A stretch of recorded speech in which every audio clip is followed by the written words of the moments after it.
Hare Krishna. Om Namo Bhagavate Vasudevaya. Om Namo Bhagavate Vasudevaya. Om Namo Bhagavate Vasudevaya.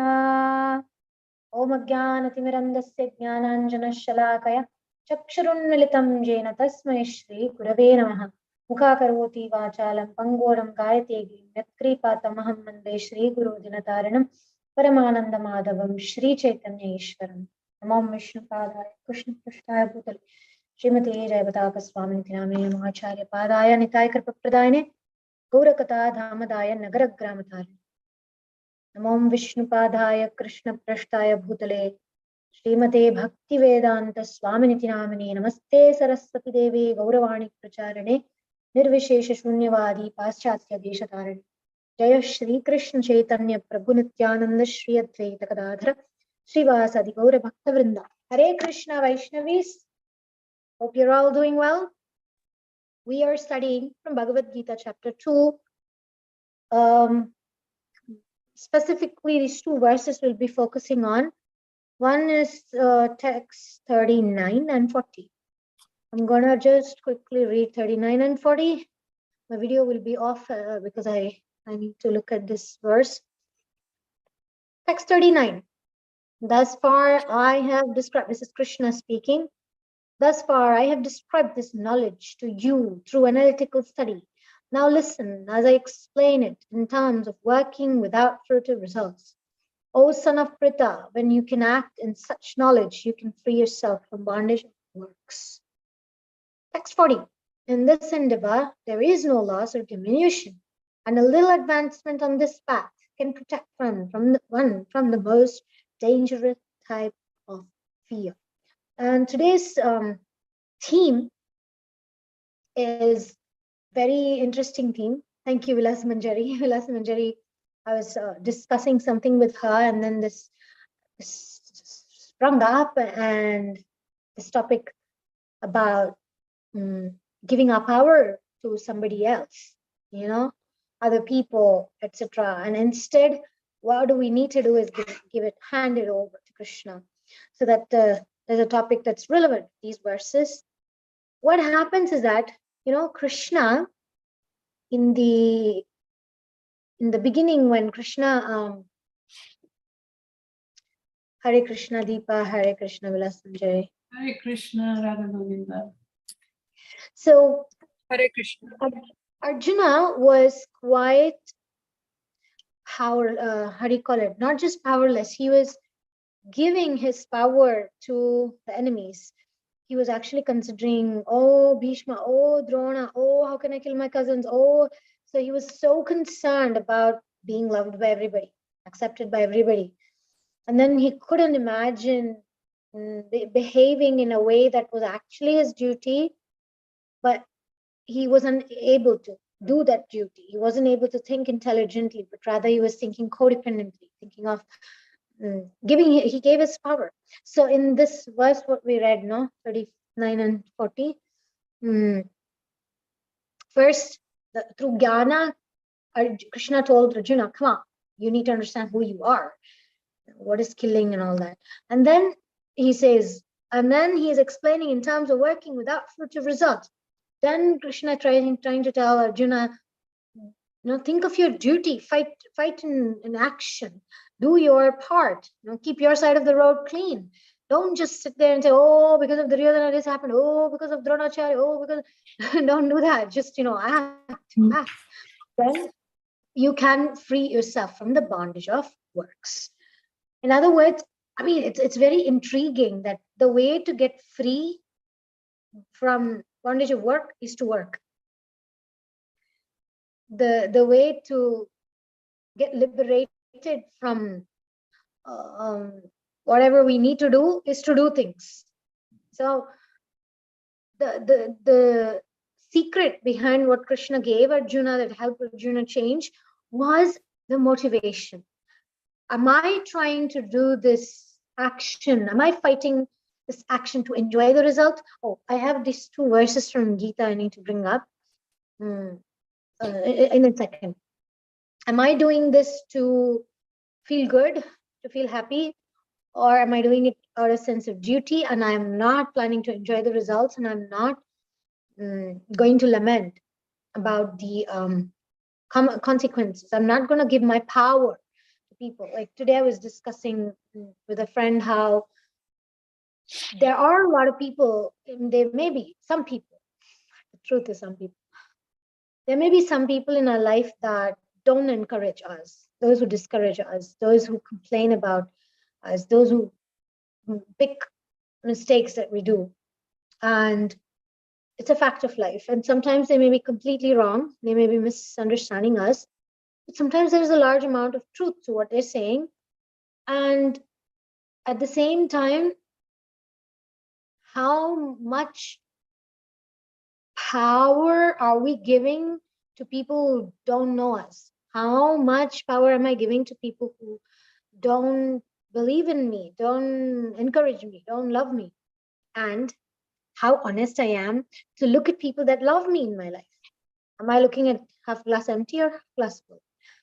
So I was telling a friend of mine today that, I know that there are people who are kind of betraying you or not really being there. This person was saying that people are getting off the boat because they are in difficulty.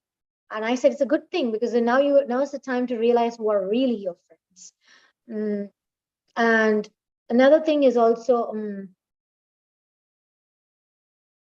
because of focus on those that are not with us, we shouldn't forget those who are with us. Sometimes we neglect those people who love us unconditionally, who are there for us, who are encouraging, supporting, and we give more importance to those who don't really matter. So it's credit of Arjuna. Can you imagine? Krishna, the Supreme Personality of Godhead, the most powerful human being present at that time, which Arjuna knew, even though he didn't know he was Supreme Personality of Godhead yet, but he knew that Krishna had all powers to do anything, to move mountains, literally. So, and he is there. He is chariot driver. I mean, for God's sake, for Krishna's sake, look at this reality of Krishna being your chariot driver. And then, I mean, like I remember last time Khushbu was saying, like, come on, Arjuna had Krishna with him. Where is my Krishna? How do I connect with him? But the truth is, even though Krishna was with Arjuna, Arjuna was actually giving his power to other people.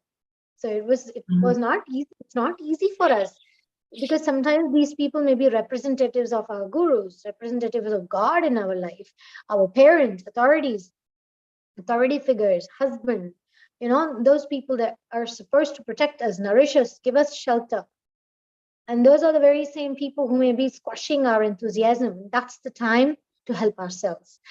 This is my point today. If you want to get one thing from today, this is my realization, okay? Krishna gave Arjuna the ability to love himself because so far Arjuna was unable to do the useful thing. He kept lamenting. He kept feeling bad about others. He kept feeling, oh, these people are not supporting. These people are not really with me. He kept doing that until Krishna helped Arjuna to connect with that self-love. And when he connected with self-love, he, instead of expecting that others should be of use to me, should help me, he started being useful to himself. So this is my lesson today. There's a lot of talk about self-love, but one very simple thing is self-love means you are able to be useful to yourself, so you have no opportunity and no reason to feel a victim. See? That and only that is the foundation of self-love. When I can be useful to myself so that I stop expecting other people, my mother, my father, my husband, my guru, my whoever, my friends, the institution, the organization, my boss. I'm stopping expecting that usefulness from somebody else. And then there is no chance for me to feel victim. That is the very critical, transforming, turning point for Arjuna. There was a huge turning point. Then Arjuna said, wait a minute, I don't want to brood over what was happening. I don't want to give my power to the Kauravas. I want to take my power back. I want to give my power to Krishna. I want to be useful to myself. I want to perform my damn duty of killing Bhishma, of killing Drona, of killing Karna, killing Ashwatthama. He didn't kill Ashwatthama, but you get an idea. So to kill obstacles in our life, we need self-love. And self-love means intelligence. Self-love means using our logic. Even if somebody is discouraging us, come on, be useful to yourself. Look at your situation and say, they are saying A, B, and C. A, no, what you're saying is untrue. Get over it. Move on. They are humans. They are limited. They have a million things on their plate. Like Bhishma or Drona, trying to do their best. Also, there's a lot of envy, so you have to be really careful. They're humans. Either they have anger, dilemma, envy, God knows what. They are human beings, for God's sake. So let's not expect them to behave like angels. Okay? First. So, Second. Can I just ask? Sure. When was the time when Arjuna really felt, oh, I need this self-love? Did he feel it, or is it just? Oh, that's my interpretation that he felt it. Yeah. After these sections, right? After the action part, I'm actually traveling right now. I don't have all my books with me. I miss my books. Let me just see in case I have any book here. Gita. Oh man, no, I didn't bring that verses thing. No, I have that. What's the question, Gita? What's the question, Deepa? Did Arjuna feel this, or in where, what, in what way, in what realization Radha Govinda is saying that he's, how he's feeling? Let me just look at those verses, okay? Then I'll be able to exactly quote to you what is happening here. Okay, here we are. Second chapter, looking at the verses 40, 41.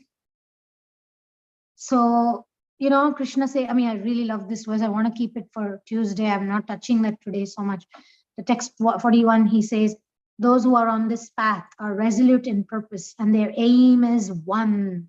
O beloved child of the Kurus, the intelligence of those who are irresolute is many-branched. I think these are all statements that are blossoming that flower of self-love in Arjuna's heart.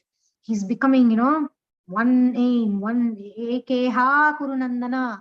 This is one of my favorite verses. Ekeha Kurunandana. The path of resolute in purpose and the aim is one. All these things is self-love. It's focusing on being useful to myself again, right? It's using my intelligence. What I'm limited, others are limited. So let me complete what I was saying. Number one, these people are human beings. They are flawed. They will make mistakes. Own it, move on. Second, maybe there is some truth to what they're saying. If I had one of my mentors in my life many years ago, and he was very, he would never appreciate me for good things I did. He always was like, oh, why didn't you do it this way? Why did this happen? He was always bringing up flaws. And the truth is, as much as it was unpleasant, there was truth in it. He was saying something like, how could you be doing preaching programs when you're not chanting your rounds, right? And I took it as this person telling me, don't do preaching programs. But the truth, if I had to be honest with myself, what this person said had a lot of value, that I need to chant my rounds. Then I will be able to give something valuable to others. And I can't throw the baby with the bathwater. Okay. So sometimes people are discouraging, people are envious, people are critical, people are not supportive, people are not unconditionally loving. But you know what? I got to own the fact that I am also flawed, and there may be some truth to what these people are being critical about. I don't need to justify. It's not black and white. It's not that either they are wrong or I'm wrong. Sometimes it's gray area. And the third thing is, Vilas Manjari, can you help me? What was the third thing I was saying? The first thing is that they are humans. The second thing is that own it, that I may have responsibility. And the third thing is? They have flaws. That was the first one. They are humans. The third thing, okay, if it comes, I'll let you know. I think maybe the third thing is like, learn your lesson. Try to see what Krishna wants me to learn. And nobody can really know but you yourself, isn't it? Your life path. Nobody can? Nobody knows. You can't rely too much on other people because they don't really know your life as much as you would. So again, this thing of self-love needs to be there because it is about you and Krishna. So absolutely. And not just that, in case of Arjuna, he did have righteous brothers who knew that they had to fight this war, and they were very enthusiastic, slapping their thighs and getting on the battlefield to break that thigh of Duryodhana. Bhima was very ready. He was very convinced about the war. And even Yudhishthir was very convinced, etc. So sometimes people do tell us in our life, hey, come on, Sri Radhe, this is what you're supposed to be doing, do it. It may be the right thing for me to do it, but it may not be the right time for me, and I may still need some preparation. See, in Arjuna's case, there needed to be that internal preparation, and there needed to be that self-love to become useful to himself. And Arjuna had some codependent tendencies of trying to save others, rescue others, he had the tendency. And Krishna said, you got to stop giving your power to others. You got to stop thinking of how can I enjoy the empire if my hands are tainted with blood. He said, stop thinking about yourself. Try to also think of your sense of duty to yourself, and also your sense of sorry, many people are joining in, so I just need to accept. Yeah. So also think about your higher duty, and also think about God's will. Not just about I don't feel good about this. I think this person should not be talking to me in this tone of voice. And it's all about me. And so we need to grow up. We need to kind of raise if we are expecting some people in our life to raise their level of spiritual understanding and their behavior, I ought to do that first. Before I point my fingers and tell somebody, hey, they need to be, more wise. But I need to put my efforts to also be wise. Only then do I actually have value to expect that somebody else has to also be wise. So this is a very, very crucial topic, to stop brooding, to stop giving power to people that don't matter, and also to kind of hand it over to Krishna as soon as possible so that we don't have to carry that headache, and to make space for that growth. Sometimes we block ourselves from growing because we don't actually accept the help from right people. Anyway, I was very enthusiastic to talk about this topic today.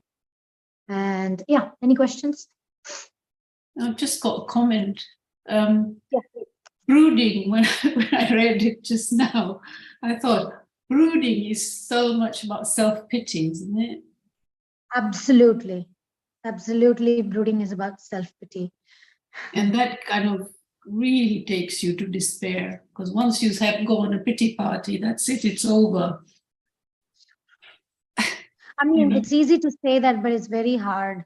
Bhagavad Gita 5:22. I mean, this is, I don't know if it's exactly relevant to what you're bringing up as a comment, but this is maybe a separate thing I wanted to say. What did I say? 5 point. I mean, if those of you who have a computer, my computer is not connecting to internet, so I won't be able to look for the verse from my computer, 5.22. If anybody is in front of the computer, kindly share the screen. Okay, so Bhagavad Gita 5.22. Krishna says, an intelligent person does not take part in the sources of misery, which are due to contact of material senses. Actually, I will be able to share my screen. Somebody has a comment here. Hare Krishna, Khushbu. Hare Krishna. Okay, the screen start now. Okay, this is the verse, please. So this is Bhagavad Gita 5.22, very important verse in connection with the topic we are discussing today about to not brood over things and to hand it over to Krishna. An intelligent person does not take part in the sources of misery, which are due to contact with the material senses.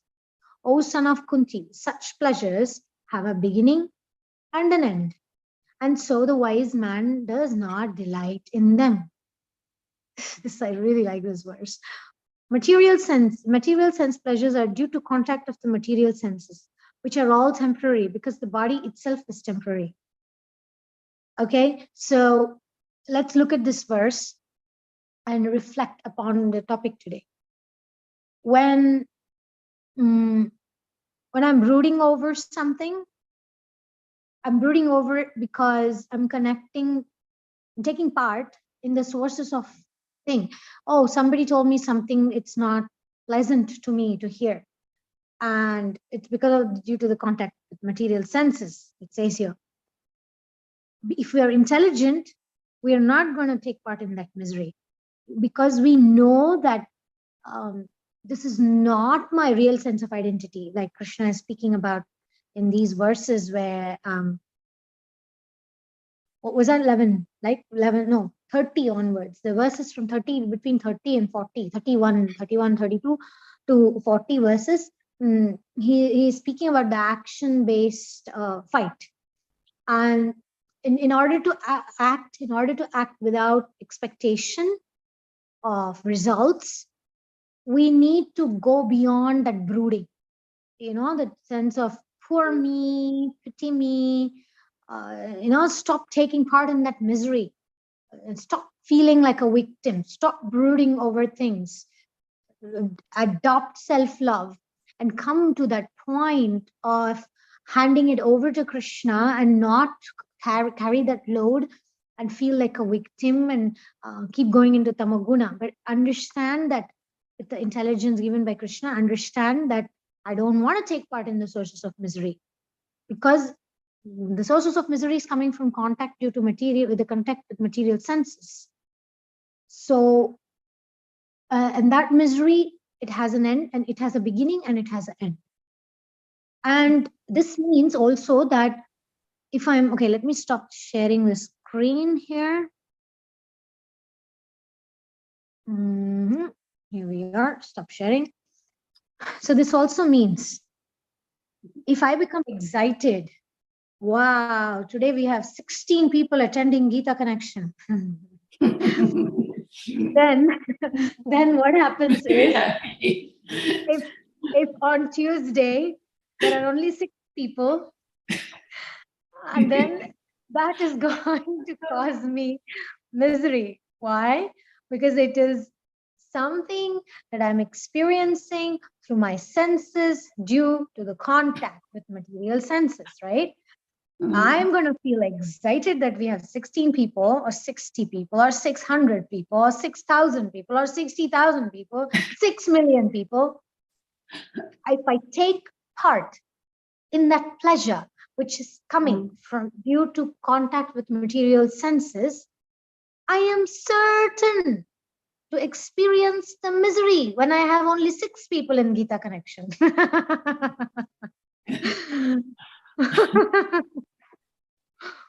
Okay, am I making sense?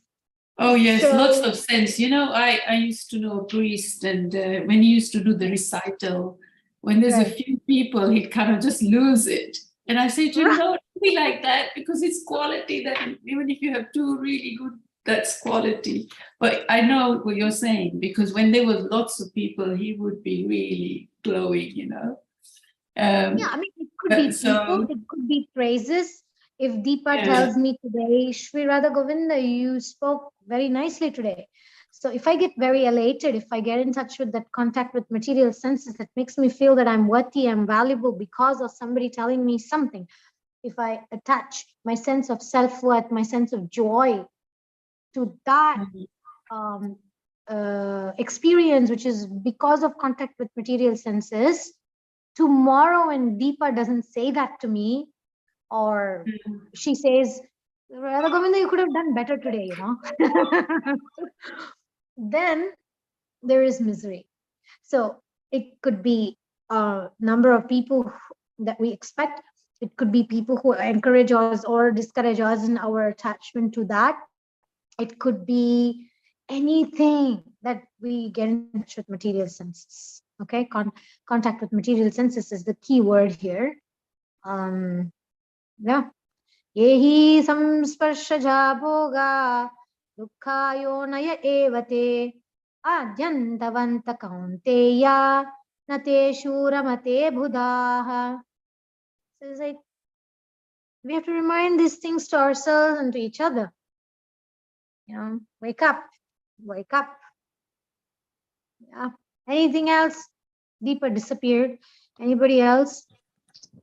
Similarly, there is a verse in 328, I think.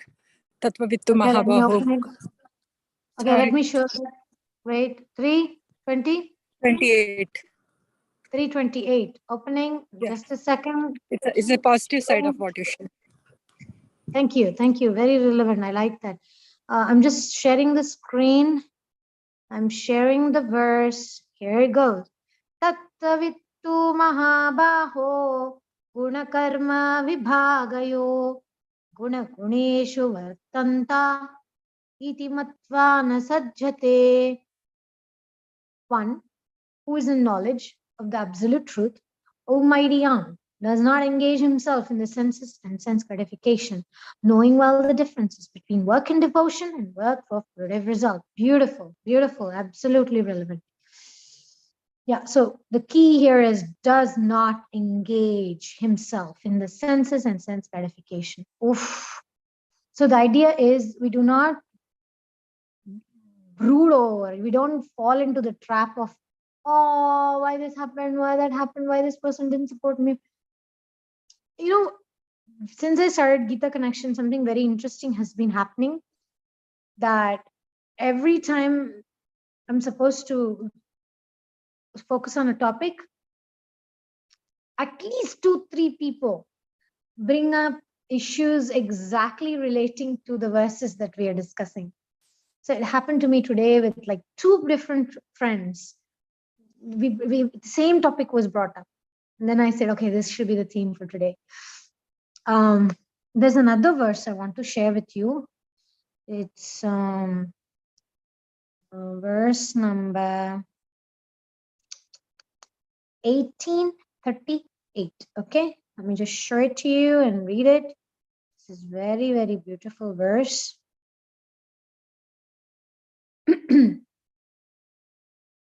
Vishayendriya samyogad yattad agre mritopamam pariname visham kiva tat sukham rajasam smritam. That happiness which is derived from contact of the senses with their objects and which appears like nectar at first, but poison at the end, is said to be of the nature of passion. Oof.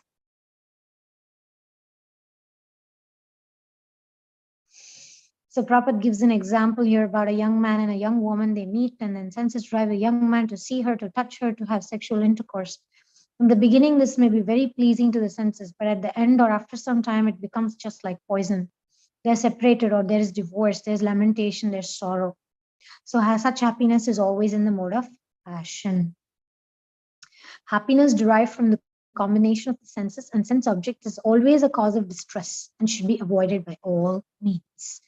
I mean, it's very easy to say by all means, but sometimes we have to go through that to kind of wake up to reality of how it feels. And then we see, take the poison dye and then come back and then realize it. So this is another verse, again, which emphasizes the next level of reality, that when my happiness is because of today we having 60 people in Gita Connection,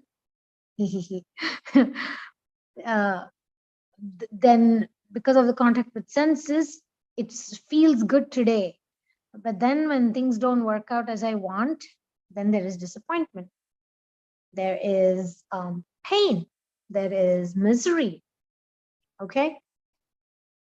So we need to discriminate between the joy that comes from chanting our rounds and connecting with Krishna and beyond our experience of senses.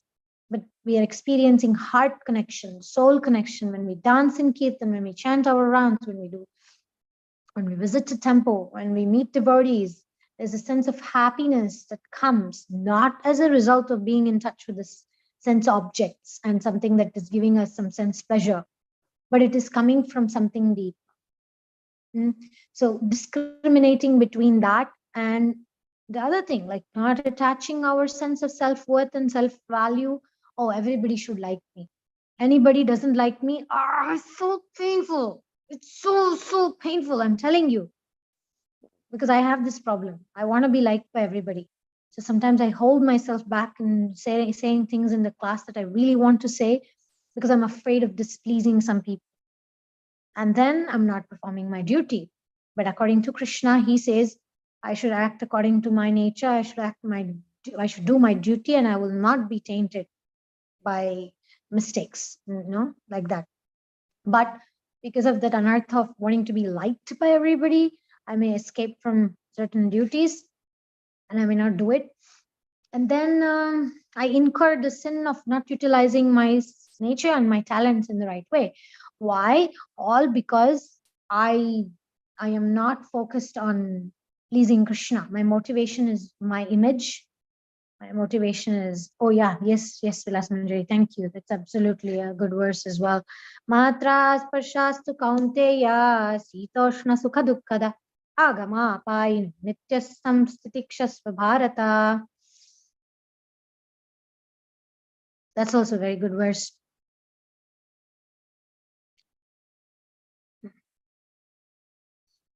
Happiness, distress. I have to tolerate happiness. If I don't tolerate my happiness, then misery becomes intolerable. Okay, so that is the answer to that question.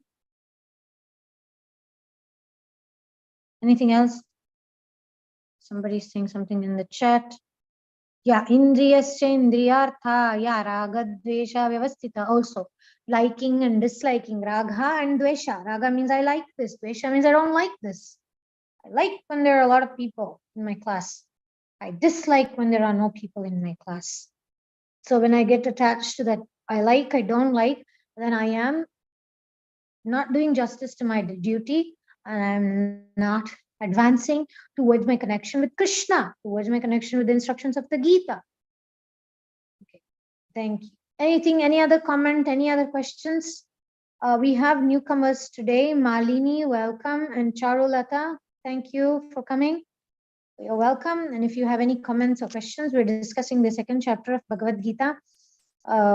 Basically, we're kind of summarizing certain sections, themes, and today's theme has been why to not brood over it, but to hand it over to Krishna, our confusion, our worry. And we discuss about why we shouldn't give up power to other people because it makes us feel like a victim, but instead we utilize the principle of self-love, and self-love in this context of the theme today's is to be useful to yourself, to be useful to ourselves, just like Arjuna has moved from, when Krishna speaks about verses from 11 to 11 onwards on the second chapter, he's speaking about jnana fight. He's speaking about understanding our real identity, that I'm not this body, a fire cannot burn me, and nothing can kill me. Then the next verses after 30 onwards, where Krishna is focusing on the action fight. We need to act duty as that fight, and to perform our duty in any circumstance, and to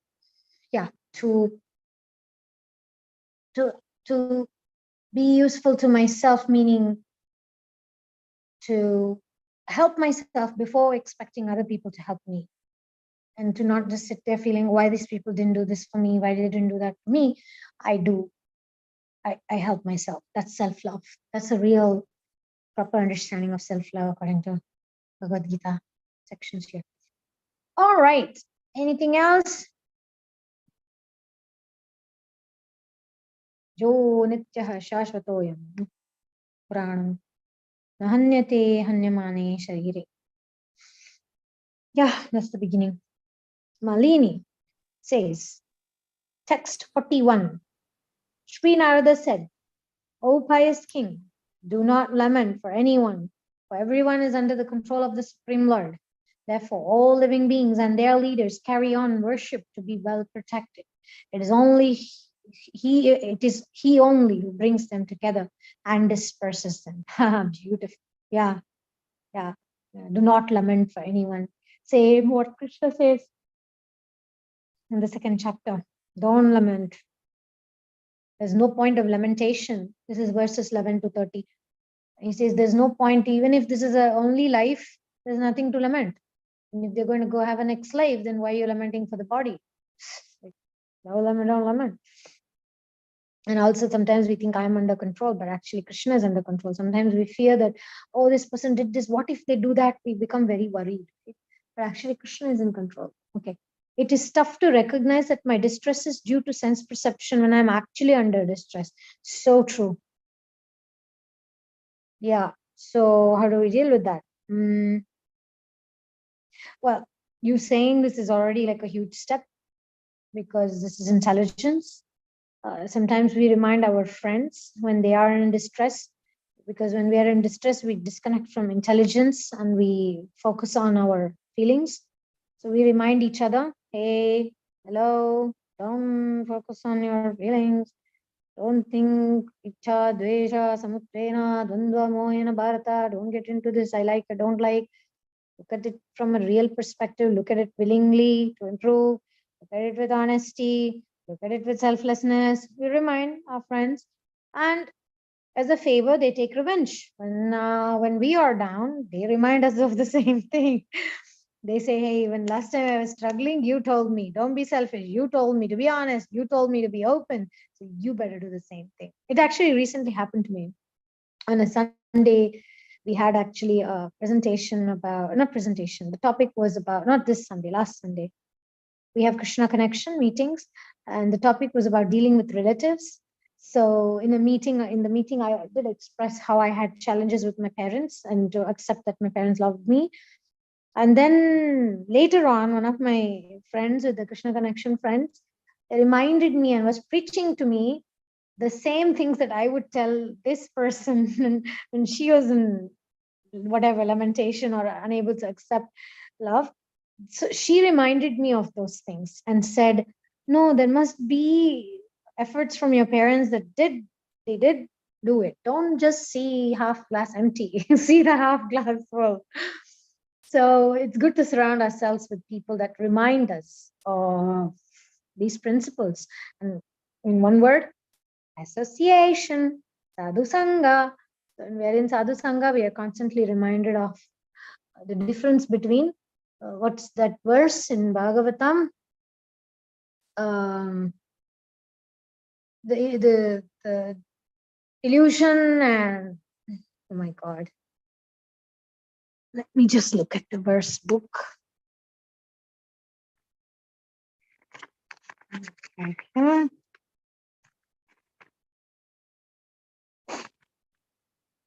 Where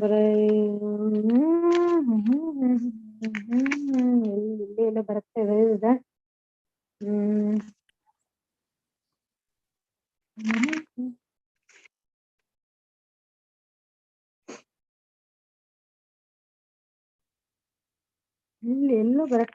First, second verse, 1 second. It's not 111, it's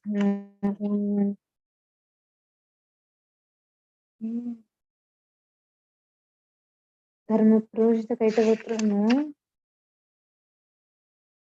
What's that? Anybody remembers the Bhagavatam verse which says distinguishing reality from illusion? What is that verse? Please help me if somebody remembers. Okay, I'll look up in Google. What is that?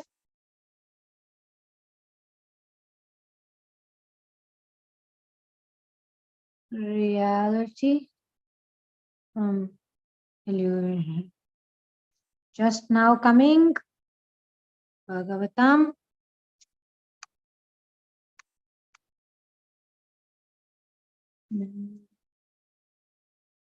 Okay, it says 112. Why did I?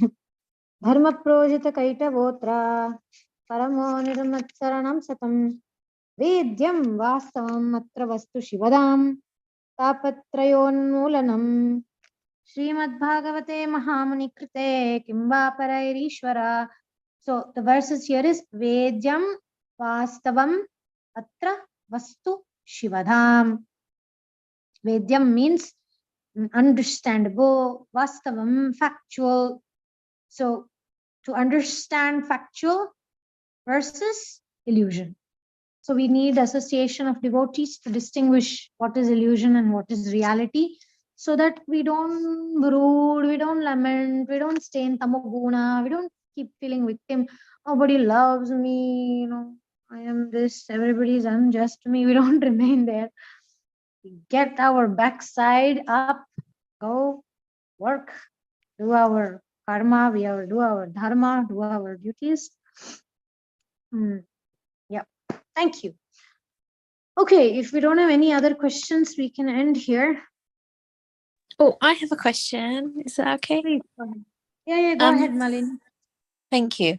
So my question was, when we say, right, stop it, enough, get on with it, go and chant your rounds, go and meet the devotees, go and do some service, like you've sat and moaned enough or whatever. Is that us spiritualizing the mind, or is that the intelligence, or is that the soul? Do we ever even get in touch with the soul in the material body? Wow, that's a very deep question. My understanding is seldom we are actually directly connected to the experience of the soul, but certain actions which are, according to the Bhagavatam, those things that are motivated, what's that right word in Sanskrit? Not materially motivated, those things, for example, when we help another individual unconditionally, let's say I do something with no expectations in return. Those kind of activities, they say, there's an expression, it really touched my soul. That expression we say, this really touched the person. So that you can pass it as something beyond material mode. It's beyond the experience of the sense and the sense object. It's like, there is somebody on the street who is suffering, and you may just remove your jacket and give it to that person in the winter. There's nobody taking pictures of you and posting on social media saying you did a great charity work. There is no other audience there. It's just you and Krishna and that poor individual. You know what I mean? And you don't have any expectation of anything from it. So when you give it, there is a sense of, they say, there's an expression again, it satisfies your soul. So anything really, see, soul is what? Sat, Chit, and Ananda. So it's eternal, it's blissful, and it's full of intelligence. That is what is soul. So any activity performed in that regard, something which is not temporary, which is not meant for some mundane motivation, it's not after mundane happiness and distress, then it touches the soul. That means we experience, like kirtan, it's beyond sense perception. Because we hear, right? If you sing Coca-Cola, Coca-Cola, Coca-Cola after 3, 4, 5 times, you get tired of that name. Yeah. So that sense perception of singing some glory about a mundane company name or something. But you can hear to kirtan 24 hours a day and not get bored. Am I right? Yeah. Yeah, you can hear Hare Krishna Mahamantra and it touches our soul. It goes beyond it. It pierces through the layers of my body, of my emotions, of my anarthas. It just pierces. So that's the power of the holy name. That's the power of the association of devotees. That's the power of pure devotional service. It has the ability to cut through all these layers of physical and psychological and psychic levels and karma and all the chains of mundane bondage. So when they say we want to see with like Shastra Chakshus, so is that's so my question is really is like, do we spiritualize the mind and the intelligence, or we just train it correctly? I guess they're material things, right? The mind and the intelligence, they never become spiritual. What's the difference between training the mind or I don't know, like I think what you said is kind of two sides of the same coin. Okay. I'm just thinking right? the mind never becomes spiritual though, does it? Or we just engage, or when we're engaging in Krishna service, then it is spiritual. Yeah. So it's like this pen, right? Can it become spiritual? Pen is a pen, a knife is a knife. But I Right. could engage this pen to write some horrible insult and stick it on somebody's door. I mean, why should somebody do that? Or I could write notes to prepare for the class today. So it is an instrument. And then you can, with your motivation, you can channel it. And then what you create through that can either be spiritual or not. Right. But this is an object. An object cannot become spiritual. So, for example, a potato, inanimate object. Is it? Can you spiritualize it? Yes, I can. I can cook that potato, offer it to Krishna. It's spiritualized. Right? So the mind and the intelligence are instruments, subtle instruments. Yes, and as Bhagavad Gita, Krishna says, the mind can either be a friend or an enemy. Right. So when I make the friend, when I make my mind a friend, it's like making this pen an instrument to do good service with it. In itself, it doesn't have power. It's inanimate. Yeah. So manas, the mind, it doesn't have that's why it's always connected to intelligence, mind and intelligence. So we, this perfect example to meditate on is the chariot. There's a soul. Okay, this is a very actually is a good answer to the question that you asked earlier as well about the soul, if it touches, etc. So the soul is the chariot driver riding it, and then there's the reins that you're holding, right? That's intelligence, and then there are the horses. There's the eyes, there's the ear, the Gyanendriyas, the Panchendriyas. There are the knowledge acquiring senses, right? And so there are these senses, and then the intelligence and mind is one of the senses. It is not independent. Through intelligence, we control the mind. Through intelligence, we control our senses. And the soul is the driver. So however we engage that intelligence, the soul can benefit through that. So I hope that helps. Yeah, no, thank you. And thank you for the topic. It's nice to know I'm not the only one struggling with this. Definitely. Like, not in a nice long. way, not like, oh, I'm glad other people are suffering, but just like, oh, okay, like I'm not the only one who is in the mode of ignorance. No, you're not alone. We're all with you. Yeah, because you just think that, we're not, for me, I think initially when you become a devotee, it's like, okay, mode of ignorance is really those gross things, eating meat, really doing gross things. But realizing that actually the mind, the thoughts can be in those modes. Yeah. But we need to be patient and we need to hand it over to Krishna. So the perfection is not in us not having struggles with our mind anymore. That's not our goal. That's not our path. Our Okay. path is, regardless of the mind is obedient or stubborn and rebellious, we hand it over to Krishna. I take shelter of Krishna. So taking shelter of the Krishna is the goal, and not to become perfect individuals who doesn't ever make a mistake and the mind never thinks of something negative. Even if my mind is thinking envy, okay, let's take this example. I'm envious, I'm angry towards somebody. So we are not trying to just tell the mind, hey, you're not supposed to be envious. You're supposed to be a very advanced soul. You're supposed to give up anger. You're supposed to give up envy. Come on, become a great soul. That's not our path. That's not the recommendation. Through that anger, I humble myself. I go to Krishna and I am honest and I say, Krishna, I'm envious. Krishna, I am angry. Krishna, I am powerless. I am unable to control my anger. I'm unable to control my envy, but I am willing. I'm willing to hand these things over to you. You become my chariot driver. Drive my chariot of my life. And that surrender is what purifies us. That's what makes us a devotee. Not that somebody who doesn't have urges is a great devotee. Rupa Goswami in Nectar of Devotion, he says, Nectar of Instruction, he says, Vacho Vegam, Manasa, Krodha Vegam, Jiva Vegam, Udaropasta Vegam. So these are all the challenges of the senses, right?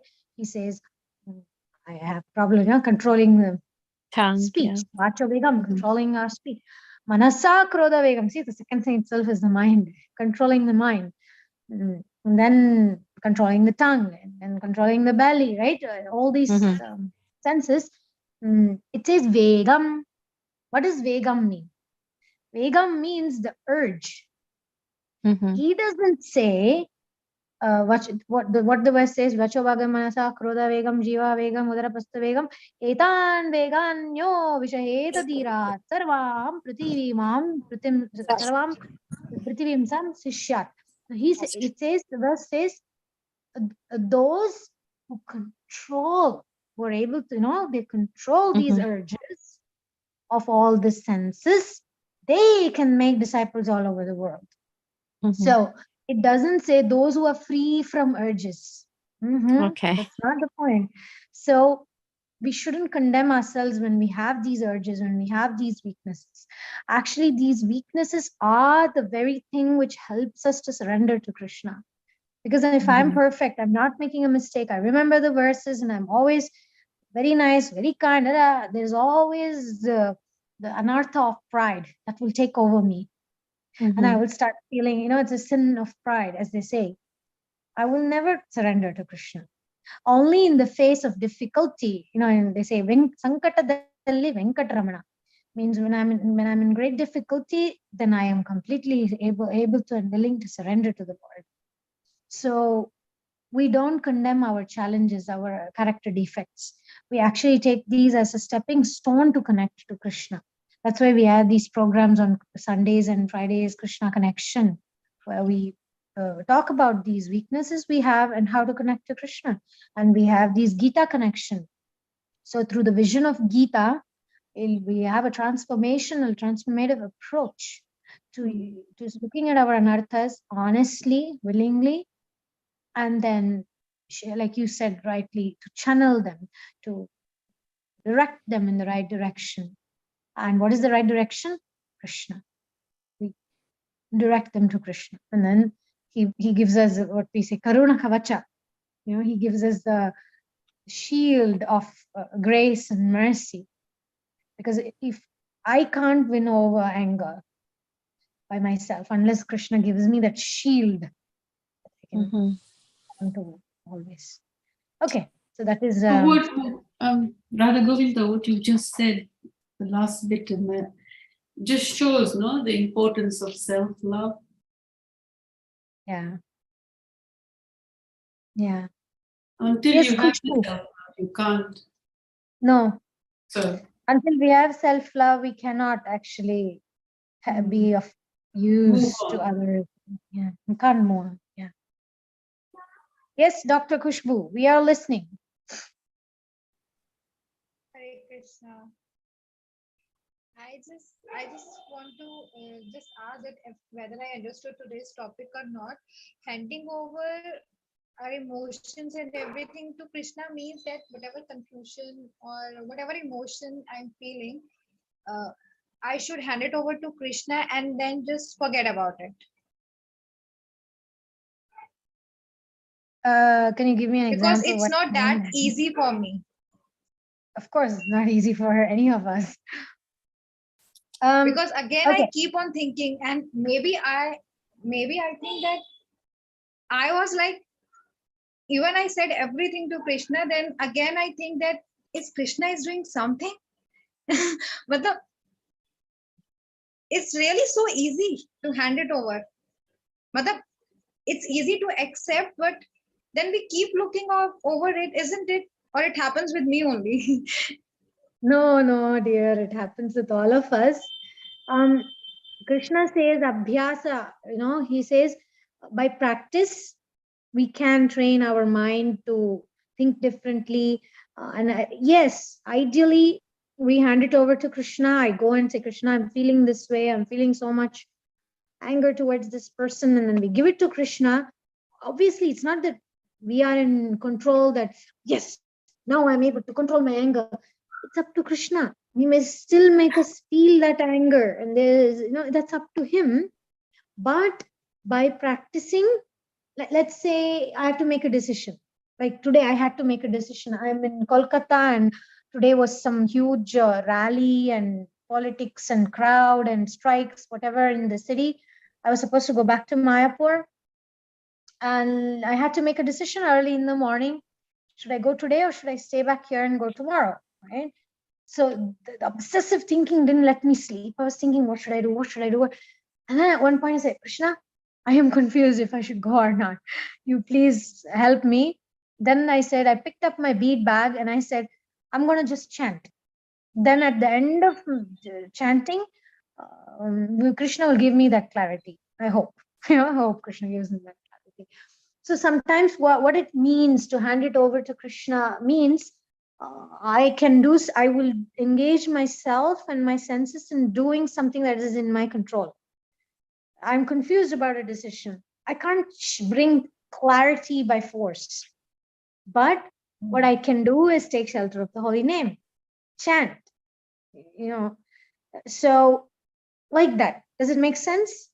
Yeah, go on. Yes, Pushpa.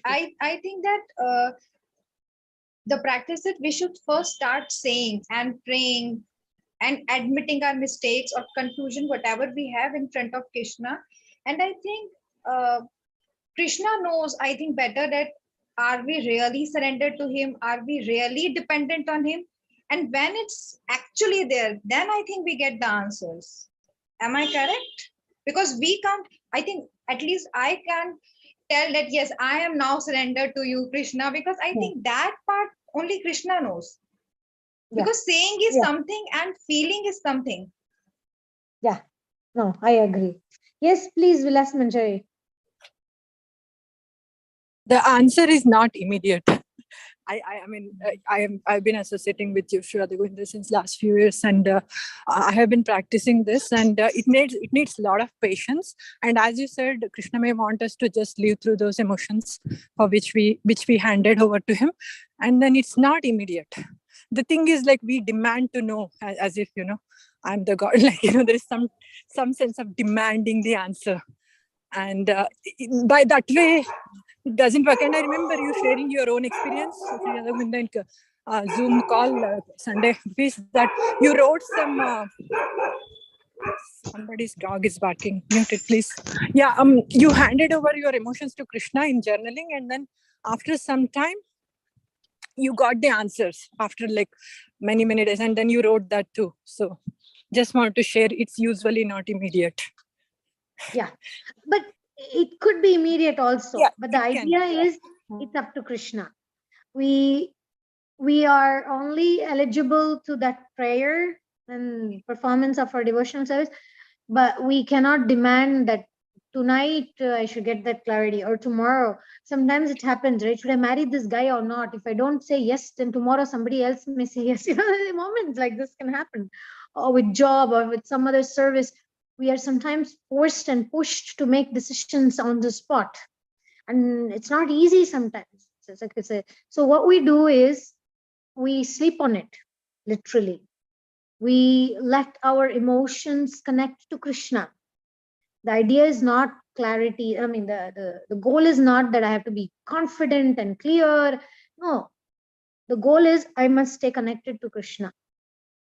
So if somehow or another we can use that pain, that confusion, that anger, whatever it is, that emotion to Krishna, that's the success. Then what you're going to do is not so important. Yeah, we have to sleep over it. We cannot just act based on impulse and other people and their demands. We cannot act like that. We shouldn't. Mean we can take that time to connect with Krishna, and then we are safe.